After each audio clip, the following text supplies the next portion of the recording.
Well, let's switch over to New York, joined by the founder of StopImperialism.com, Mr. Eric Dreitzer. Thank you so much for being with us. Well, we're starting to see, it seems, reactions on all continents about this proposed U.S. attack on Syria. How likely is it that it will make a difference in Washington's decision?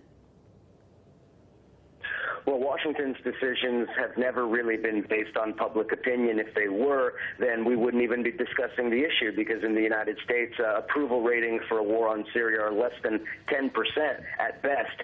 So I don't know that public opinion is really going to have too much sway. That's not to say that people shouldn't demonstrate, people shouldn't do what they can, but the decisions are going to be made based on geopolitical interests and based on political calculations by the Obama administration, by their partners in Britain, and as well as in France and in Qatar and in Saudi Arabia. So what we're seeing then is a mobilization of people at the grassroots level demonstrating that the people are against the war, while the ruling establishment continues to move forward, though they did reach somewhat of a stumbling block in London with the UK's Parliament vote against a war in Syria, but it remains to be seen whether or not that could change given new developments.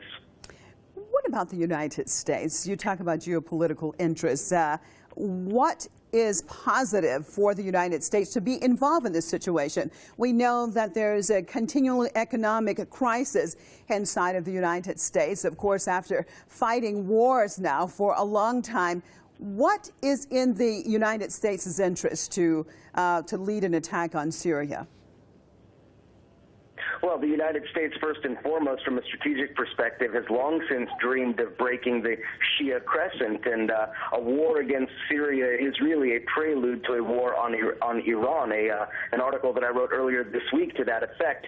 The alliance that exists between Iran and the Maliki government in Iraq and the Assad government in Syria and the Hezbollah group in southern Lebanon is a very powerful resistance and a very powerful bloc to U.S., NATO, Israeli hegemony in the Middle East. So part of the strategy has long since been, and you could go back to early part of last decade where Wesley Clark even outlined all of this, that the strategy has always been to destroy Iranian influence in the region by breaking apart the Shia alliance that exists, and Syria is the key linchpin in all of this. And we should also remember the very, very important deal signed between Iran, Iraq, and Syria for a gas pipeline that would rival future Israeli gas exports as well as current Qatari gas exports.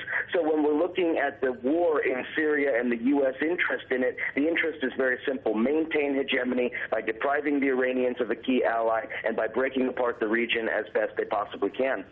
Thank you so much for being with us out of New York. Eric Dreitzer, founder of StopImperialism.com.